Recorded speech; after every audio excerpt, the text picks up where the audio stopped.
Students, till now we have learned the formulation part of LPP, that is when a word problem is given, how you formulate it in the form of a LPP.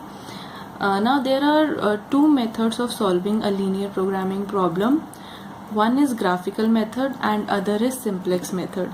Graphical method of solving a linear programming problem is used when there are two variables in the problem, and simplex method can be used when there are any number of variables in the problem. For example, if the problem has 2 variables, 3 variables, 4, 5, 6, 7 or n number of variables, so in that case we can use simplex method, but graphical method is used only in case of 2 variables. So today we'll cover graphical method of solving a linear programming problem. So I'll be covering one question in this lecture, and in the next lecture I'll be covering the second question of graphical method. So starting with question number 1, this is a linear programming problem. It is a maximization problem.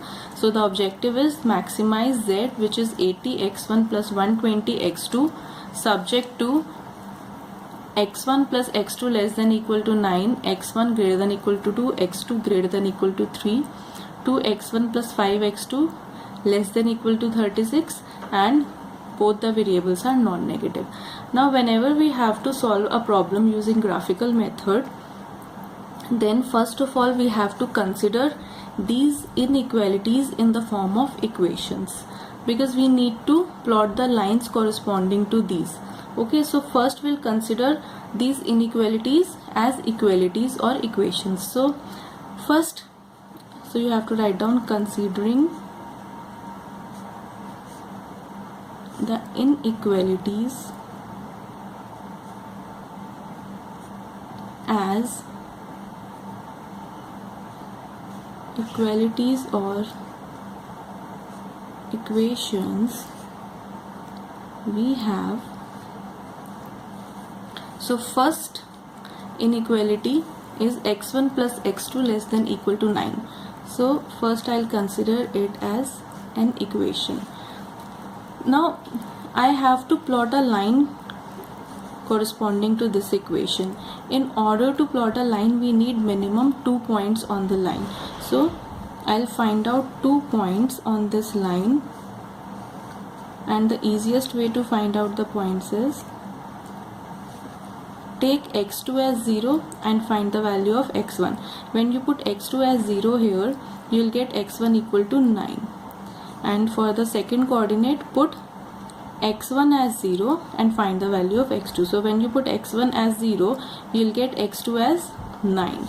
So 2 points are, first point is this 9 0, and the other point is this one, that is 0 9. So when you join these 2 points on a coordinate plane, you will get the line x1 plus x2 equal to 9.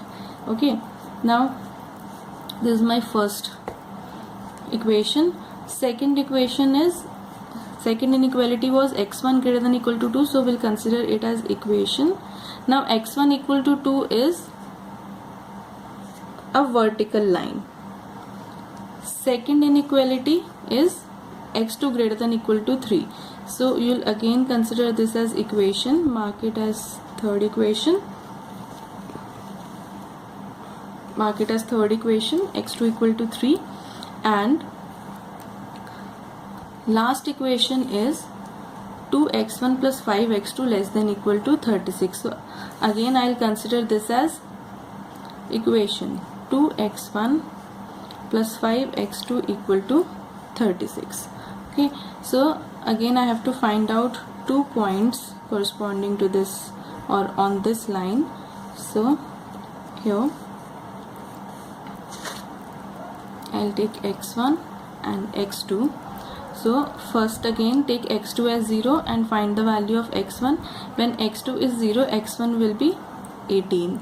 And now put x1 as 0 to find out the second point. Put x1 as 0. So when you put x1 as 0, you will get x2 equal to 5x2 equal to 36. That is x2 equal to 36 upon 5, which is 36 upon 5 is 7.2. So 2 points on this line are 18 0 and 0, 7.2. So this is our fourth equation. So we have considered all these four inequalities as equations, and now we'll plot the lines corresponding to these on the coordinate plane. So in order to draw the first line, we have already found out the points on the line. For the first line, which is x1 plus x2 equal to 9, the points are 9, 0 and 0, 9. So on this coordinate plane, we'll mark the point 9, 0 and 0, 9. 9, 0 point will be this one, and 0, 9 point will be this one. Okay, so we'll join these two points in order to draw the first line. So joining these two points, we'll get the first line.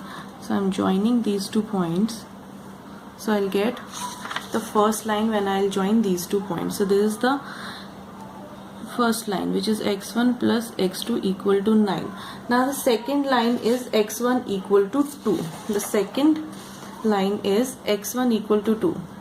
So x1 equal to 2 point is here. So x1 equal to 2 will be a vertical line. So we'll draw the line x1 equal to 2. So this is the line x1 equal to 2, which is a vertical line. Now the third line is x2 equal to 3. x2 equal to 3 point is here. Between 2 and 4 we have x2 equal to 3. Now x2 equal to 3 will be a horizontal line. So x2 equal to 3 line will be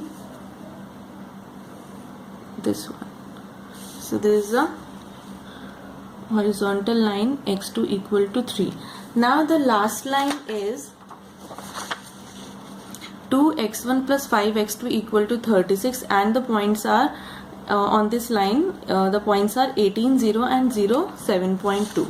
So 18, 0 point is this one, and 0, 7.2. So approximately 7.2 will be here. So 0.7.2 is here. So we'll join again these two points in order to get the last line. So joining these two points, we get the last line. Okay. So this is the equation of, or this is the line corresponding to the equation 2x1 plus 5x2 equal to 36. Now we have got all these four lines. Now in the question we had inequalities, not the equalities. We have considered the equalities just to draw the lines, but since we have inequalities here, that is less than type or greater than type, so we have to shade the area either below the line or above the line. So whenever less than type inequality is there, the area that we have to shade will be below the line, and whenever greater than type inequality is there, we have to shade the area above the line. Or we can say whenever less than type inequality is there, you have to shade the area that lies towards the origin corresponding to the line, and whenever you have greater than type inequality, you have to shade the area away from the origin.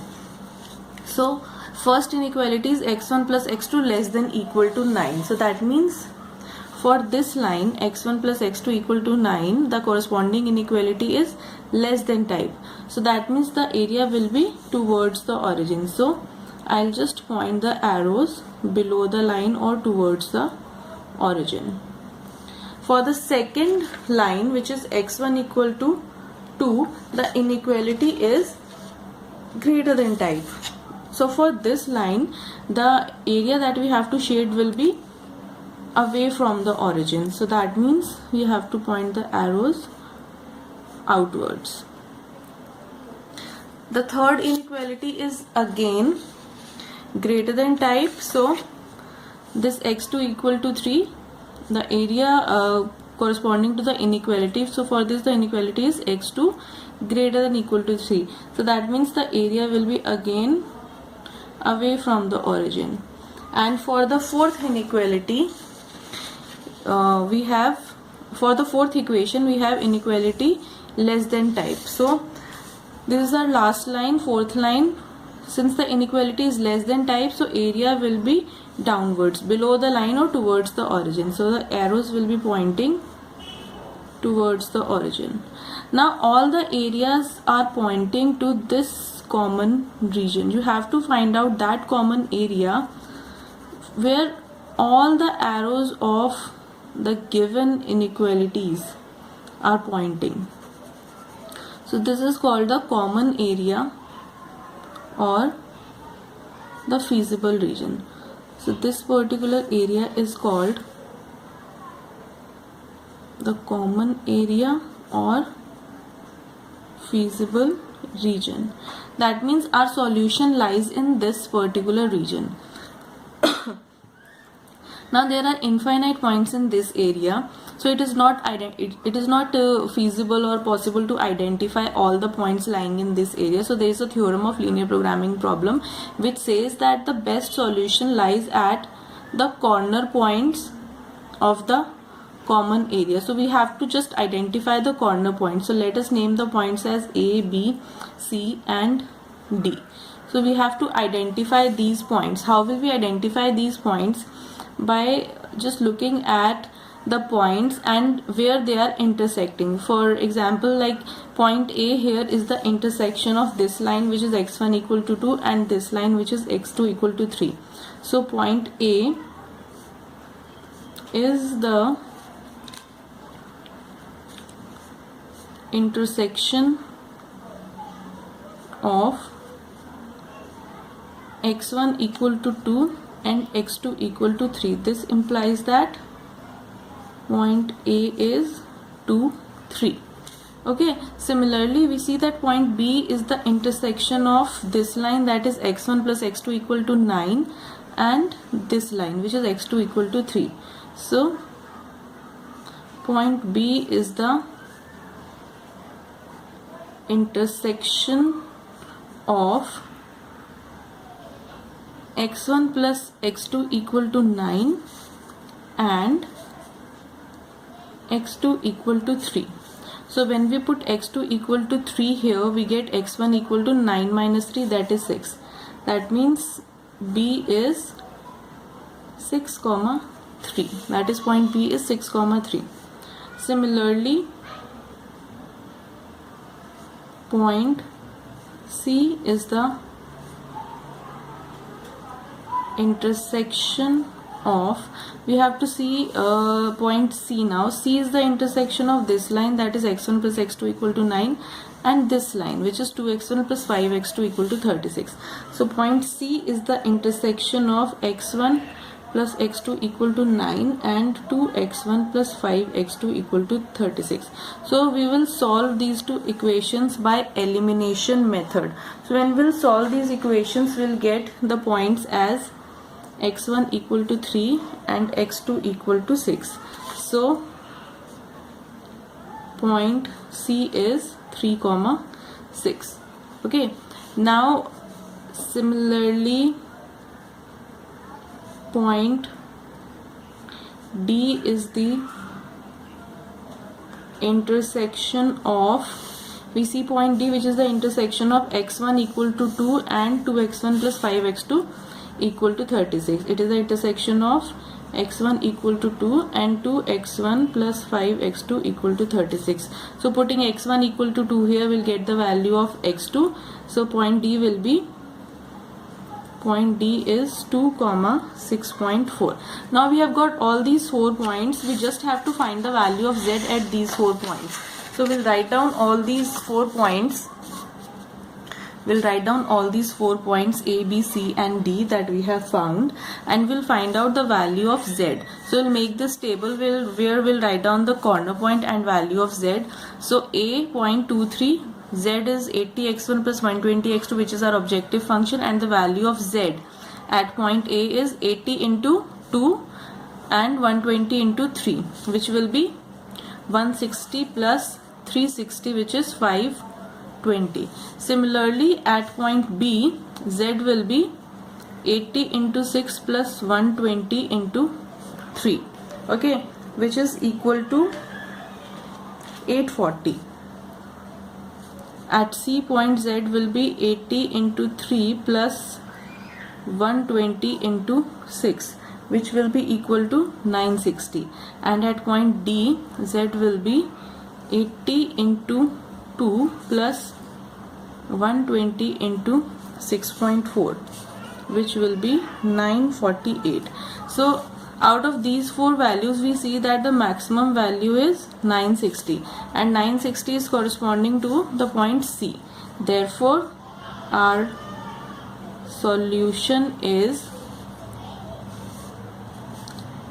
x1 equal to 2, x2 equal to 6, and maximum value of z is 960. So this is our solution to the given LPP. In next lecture, we will be discussing one more question of the graphical method. So that is all in this lecture.